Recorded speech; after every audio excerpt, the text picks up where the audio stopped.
মুক্তিযোদ্ধা কলিজার টুকরা আছে আমার চাচা হারুন কাকা। আগস্টের ছাত্র আন্দোলনে দেশ যখন উত্তাল, তখন পতিত স্বৈরাচার আওয়ামী লীগের পক্ষে অনলাইনে সরব ছিল একদল ইউটিউবার, কন্টেন্ট ক্রিয়েটর, টিকটকার।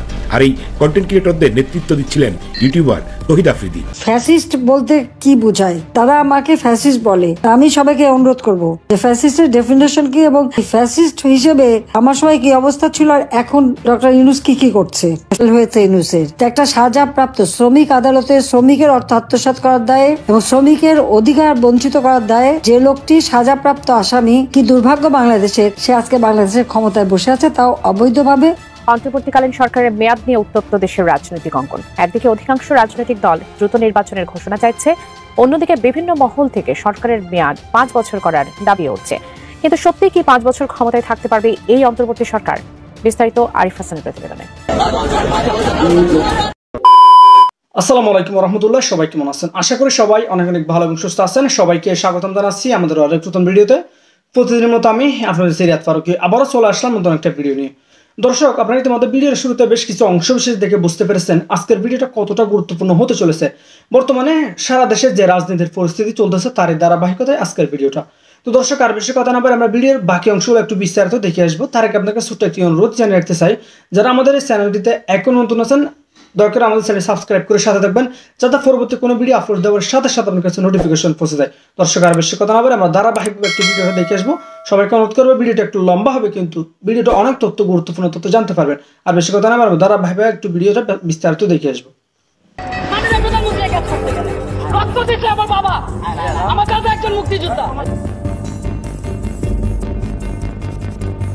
কলিজার টুকরা আছে আমার চাচা হারুন কাকা।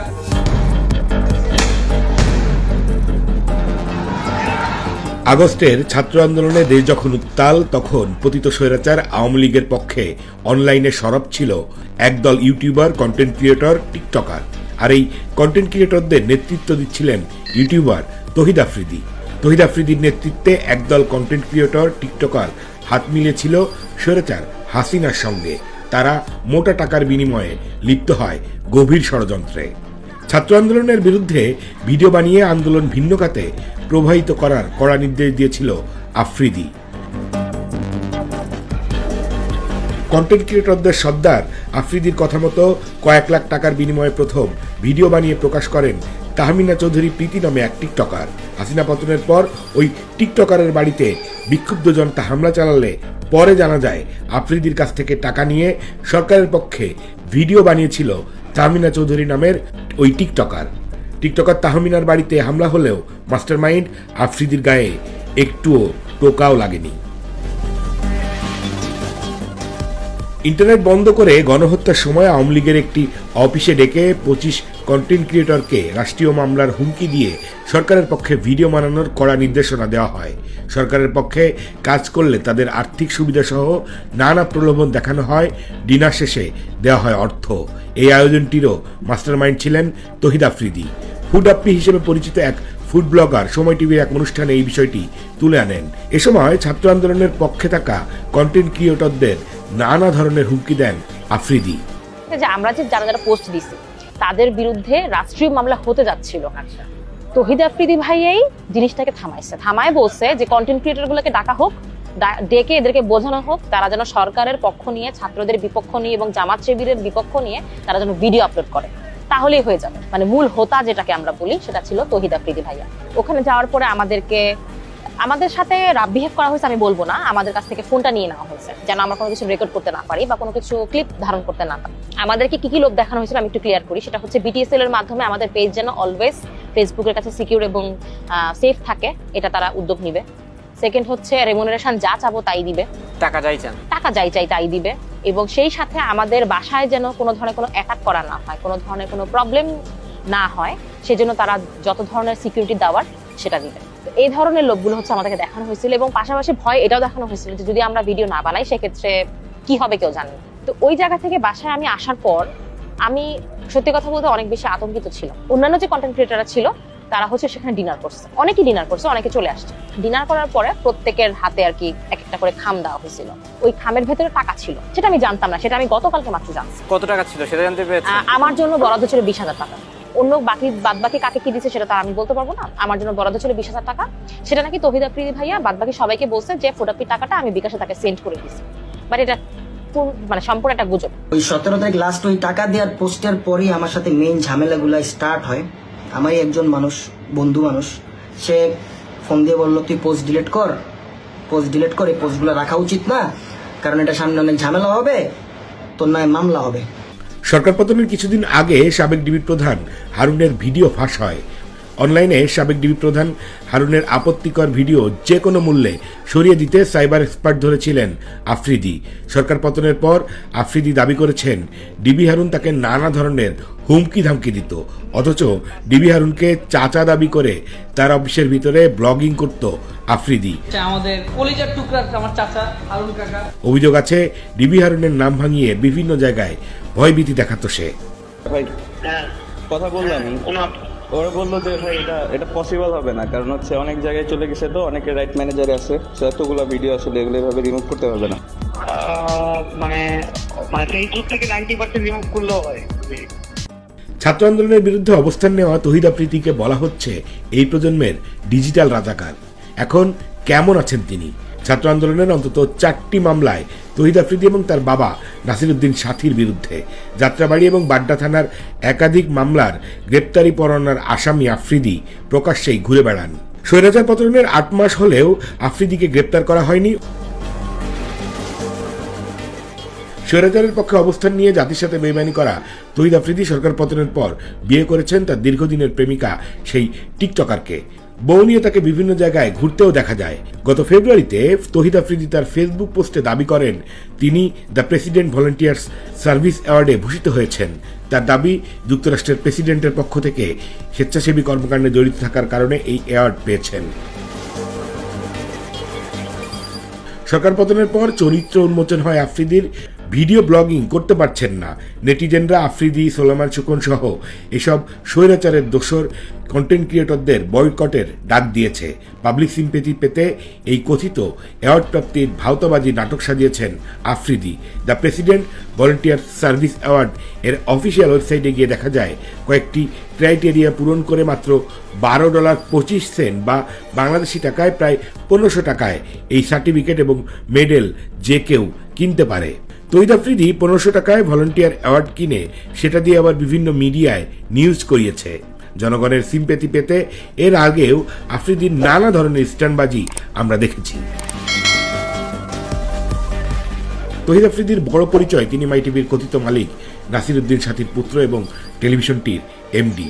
বাপের টাকায় বিগড়ে যাওয়া এক অবাধ্য সন্তান। রক্ত দিচ্ছে আমার বাবা, আমার দাদা একজন মুক্তিযোদ্ধা। তুমি না ভাবছো না, বলো ক্ষমতাকে, আমাকে বলো আমার ক্ষমতাকে। এই টেলিভিশনটি বিলকিস জাহান নামে এক নারীর কাছ থেকে দখল করে নেওয়া হয়, জানিয়ে অনুসন্ধানী সংবাদ প্রচার করেছিল করাপশন ইন মিডিয়া।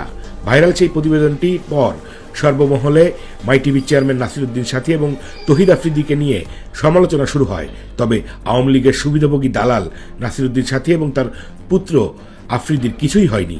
উল্টো মাই টিভির প্রকৃত মালিক বিলকিস জাহান এবং এই প্রতিবেদনের প্রতিবেদক সহ কয়েকজনের নামে ডিজিটাল নিরাপত্তা আইনে মামলা দেয় নাসিরউদ্দিন সাথী। ডিবি হারুনের সাথে আফ্রিদির সখ্যতা কাজে লাগিয়ে বিলকিস জাহানকে গ্রেপ্তার করিয়ে জেলে ঢুকিয়ে দিয়েছিল নাসিরউদ্দিন সাথী এবং তহিদ আফ্রিদি। ছাত্র আন্দোলনের সময় সরকারের পক্ষে কাজ করেছিল মাই টিভি। স্বৈরাচার পালিয়ে যাওয়ার পর ছাত্র আন্দোলনের বিরুদ্ধে অবস্থান নেওয়া মাই টিভিতে ভাঙচুর চালায় বিক্ষুব্ধ জনগণ। দখল, জালিয়াতি, সন্ত্রাসী কর্মকাণ্ড, হত্যাসহ অসংখ্য অভিযোগে অভিযুক্ত মাই টিভির চেয়ারম্যান নাসিরউদ্দিন সাথীকে বর্তমানে জাতীয়তাবাদী দলের কিছু নেতা শেল্টার দিচ্ছে। সরকার পতনের পর সারা দেশে ডেভিল হান্টের নামে যে তামাশা চলছে, সেখানে তহিদ আফ্রিদির মতো ডেভিলরা দিব্যি ঘুরে বেড়াচ্ছে। ছাত্র আন্দোলনের ডিজিটাল রাজাকারি করা তহিদ আফ্রিদির বিরুদ্ধে গ্রেপ্তারি পরোয়ানা থাকলেও কেন গ্রেপ্তার হয় না? তাহলে ডেভিল হান্টের নামে কাদেরকে ধরা হচ্ছে আমরা জানতে চাই। ফ্যাসিস্ট বলতে কি বোঝায়, তারা আমাকে ফ্যাসিস্ট বলে। আমি সবাইকে অনুরোধ করব যে ফ্যাসিস্টের ডেফিনেশন কি এবং ফ্যাসিস্ট হিসেবে আমার সময় কি অবস্থা ছিল আর এখন ডক্টর ইউনূস কি কি করছে। ফ্যাসিস্ট খেতাবটা তো তারই পাওনা, সেই সাথে জঙ্গি, যত জঙ্গি সন্ত্রাসী সবাইকে সে মুক্তি দিয়ে দিয়েছে। এই সময় তিনি এখন আরেকটা কাজ শুরু করছেন, সেটা হলো কি, তার যে ওই যে মিথ্যা কথা তৈরি করে করে বাজারে ছাড়া, সোশ্যাল মিডিয়াতে ছাড়ার যে মেকানিজমটা আছে সেইটা এখন কাজে লাগাচ্ছে। এখন বসে বসে ওই অবৈধ ক্ষমতা দখলকারী সে যেটা কাজ করবে সেটা হলো ইউনূসকে আরো ক্ষমতায় দেখতে চাই, নির্বাচন না ইউনূসের ক্ষমতা। এখন যখন নির্বাচনের দাবি তুলছে, যদিও আমি পদত্যাগ করি নাই, আমি এখনো সংবিধান মোতাবেক ক্ষমতায় রয়েছি, সেখানে জোর করে সরানো হয়েছে।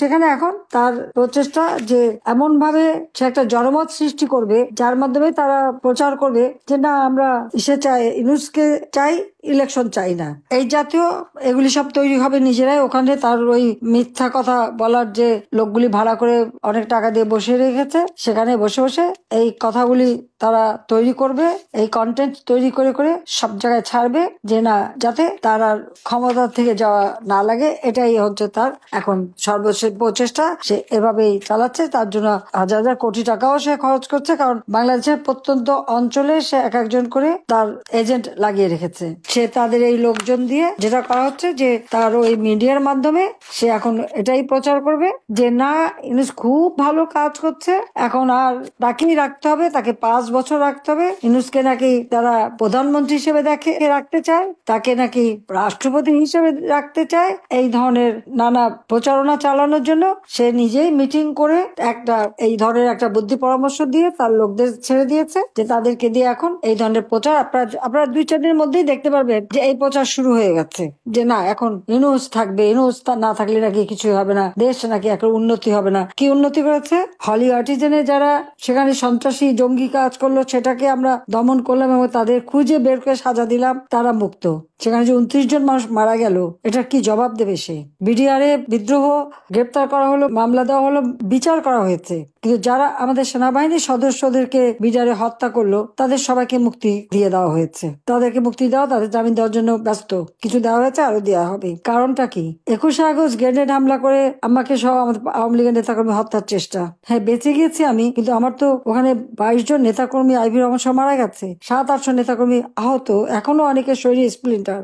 এই ঘটনায় যারা সাজা পেয়েছ তারাও মুক্ত, এবং যারা খুনি, সন্ত্রাসী, জঙ্গি, 500 জায়গায় বোমা হামলা, সেই বাংলা ভাই থেকে শুরু করে সব যাদেরকে সেই সমস্ত জঙ্গি তো আমি দমন করেছিলাম, তারা সাজাপ্রাপ্ত আসামি ছিল, সবাইকে মুক্ত করে দিয়ে যত মামলা হচ্ছে আওয়ামী লীগের নেতা কর্মী, 14 দলের নেতা কর্মী তাদের বিরুদ্ধে, মুক্তিযোদ্ধাদের বিরুদ্ধে যত খুনের মামলা আমাদের বিরুদ্ধে দেওয়া হয়েছে, তা আমার তো মনে হয় ইউনূস সাহেব মামলা দেওয়াতে আমরা তো প্রায় 60-70 হাজার আওয়ামী লীগ নেতা কর্মীর বিরুদ্ধে মামলা, এবং আসামি যদি আমরা ধরি এজাহারভুক্ত আর অজ্ঞাতনা মাথা থেকে 4-5 তো হবে আসামি। তো এটা আবার অবশ্যই ইউনূস সাহেব একটা রেকর্ড করে ফেলেছে আমার মনে হয়। জানি না এর জন্য আবার নতুন কোনো পুরস্কার পাবে কিনা। এই জঙ্গি, খুনি, সন্ত্রাসী, দুর্নীতিবাজ এদেরকে ছেড়ে দেওয়া আর একটা দলের নেতা কর্মীকে দিয়ে সব জেলখানা ভরে ফেলা, এটাই তার কাজ, এটাই সে করে যাচ্ছে। এবং শুধু তাই না, আমরা যদি ইউনূস সাহেবের কর্মকাণ্ডটা একটু হিসাব করে দেখি, কি কাজটা তার কি করেছে সে পর্যন্ত, দেশের জন্য কি করেছে, নিজের জন্য কি করেছে,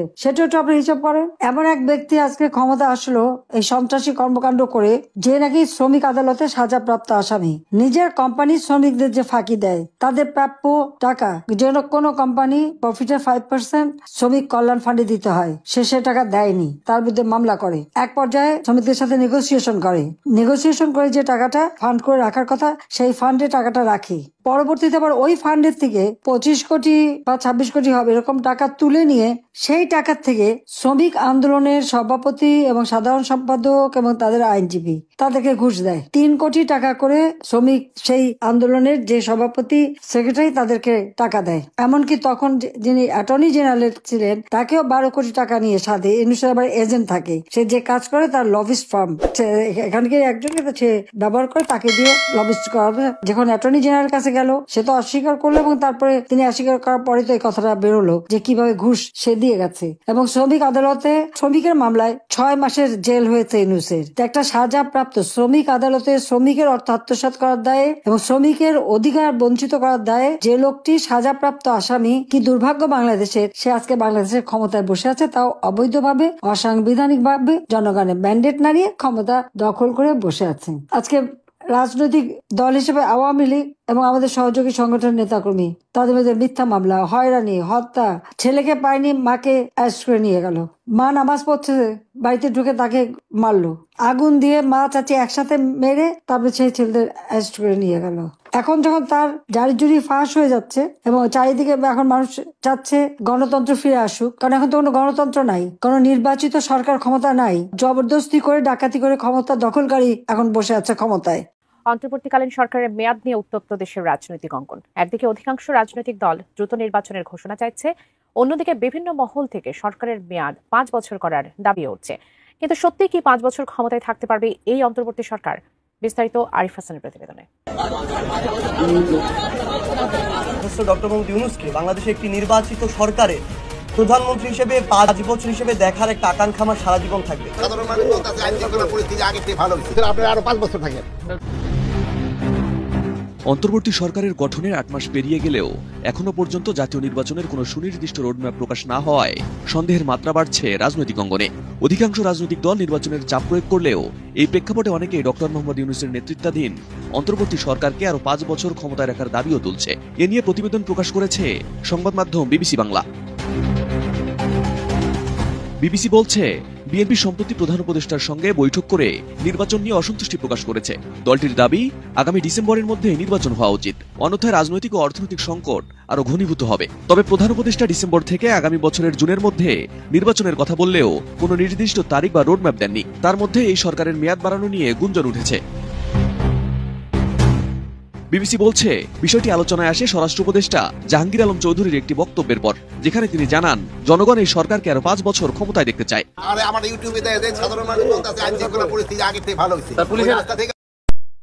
আরো 5 বছর থাকেন। কোয়ালিটি সম্পন্ন আন্তর্জাতিক মানের still bar CSRM committed for better still. স্বরাষ্ট্র উপদেষ্টার এই বক্তব্য ঘিরে সামাজিক মাধ্যমে শুরু হয় তীব্র বিতর্ক। সরকার হয়তো নির্বাচন বিলম্বিত করে দীর্ঘ সময় ক্ষমতায় থাকতে চায় বলে মন্তব্যও করেছে বিএনপি। বিবিসি বাংলাকে একাধিক আইন বিশেষজ্ঞ বলেছেন, বর্তমান সংবিধানে অন্তর্বর্তী সরকারের কোনো উল্লেখ নেই, ফলে দীর্ঘ সময় ক্ষমতায় থাকা সংবিধান বিরোধী হিসেবে গণ্য হতে পারে। আইনজীবী ডক্টর শাহদিন মালিক বিবিসি বাংলাকে বলেন, সুপ্রিম কোর্ট যে মতামত দিয়েছে তা বাধ্যতামূলক নয়। দীর্ঘমেয়াদে ক্ষমতায় থাকলে একে সংসদীয় বৈধতা দিতে হবে, নইলে এই সরকারকে আইনি ও আন্তর্জাতিক চাপের মুখে পড়তে হবে। বিশ্লেষকরা আশঙ্কা করছেন, একটি অনির্বাচিত সরকার যদি দীর্ঘ সময় ক্ষমতায় থাকে তবে তা আন্তর্জাতিক সম্প্রদায়ের, বিশেষ করে পশ্চিমা বিশ্বের কাছে গ্রহণযোগ্যতা হারাবে। একই সঙ্গে দেশের ভেতরেও সরকারের অংশীজনদের, যেমন রাজনৈতিক দল, সেনাবাহিনী এবং নাগরিক সমাজের সঙ্গেও দূরত্ব বাড়তে পারে। এদিকে বিএনপি ছাড়াও জামায়াতে ইসলামী ফেব্রুয়ারির মধ্যে নির্বাচন চায়। অন্যদিকে এনসিপিও সংস্কার শেষ না করে নির্বাচন চায় না। এনসিপির মতে, সংস্কার ও বিচার প্রক্রিয়া শেষ না হলে নির্বাচন তাড়াহুড়ো হবে। এই মতপার্থক্য থাকা সত্ত্বেও অধিকাংশ দলই দ্রুত নির্বাচনের পক্ষে। রাজনৈতিক বিশ্লেষক মাহবুবুল্লাহ বিবিসিকে জানান, সরকার দীর্ঘ সময় ক্ষমতায় থাকলে রাজনৈতিক জটিলতা তৈরি হতে পারে। একই সঙ্গে তিনি মনে করেন, নির্বাচনের রোডম্যাপ না দেওয়া ও রাজনৈতিক অনিশ্চয়তা দীর্ঘমেয়াদী শাসনের জল্পনা বাড়িয়ে তুলছে। বিবিসি বলছে, বর্তমানে অন্তর্বর্তী সরকারের 5 বছর ক্ষমতায় থাকার আলোচনা রাজনৈতিক অঙ্গনে দোলাচল তৈরি করেছে। স্পষ্ট রোডম্যাপের অভাব ও উপদেষ্টাদের বিভ্রান্তিকর বক্তব্য এই অনিশ্চয়তা আরো গভীর করেছে। নির্বাচন যদি নির্ধারিত সময়ের বাইরে চলে যায় তবে এটি রাজনৈতিক বৈধতা, আন্তর্জাতিক স্বীকৃতি ও সামাজিক স্থিতিশীলতার জন্য হুমকি হয়ে উঠতে পারে। বিশ্লেষকরা মনে করছেন, ডক্টর ইউনূসের নেতৃত্বাধীন সরকারের সামনে এখন সবচেয়ে বড় চ্যালেঞ্জ জনগণের আস্থা ফেরানো এবং দ্রুত ও নিরপেক্ষ নির্বাচনের রূপরেখা দেওয়া। তবে অধিকাংশ রাজনৈতিক দল আশাবাদী, অন্তর্বর্তী সরকার ডিসেম্বর থেকে আগামী বছরের জুনের মধ্যে জাতীয় নির্বাচনের আয়োজন করবে। এখন দেখার বিষয়, নির্বাচন নিয়ে কবে স্পষ্ট ঘোষণা আসবে সরকারের পক্ষ থেকে। তো প্রিয় দর্শক, ভিডিওটি ভালো লাগলে অবশ্যই শেয়ার করে দিবেন, আর এই বিষয়টা নিয়ে আপনার মূল্যবান মতামত কমেন্টে জানাতে ভুলবেন না। ভালো থাকবেন, সুস্থ থাকবেন। এরকম চাঞ্চল্যকর তথ্য সবার আগে পেতে আমাদের চ্যানেল সাবস্ক্রাইব করে সাথে থাকবেন। এতক্ষণ ধৈর্য সহকারে যারা ভিডিও ধরে শেষ পর্যন্ত দেখে সাথে ছিলেন তাদেরকে অসংখ্য ধন্যবাদ জানিয়ে এখানে শেষ করবো আজকের ভিডিওটি। ভালো থাকবেন, সুস্থ থাকবেন। আল্লাহ হাফেজ।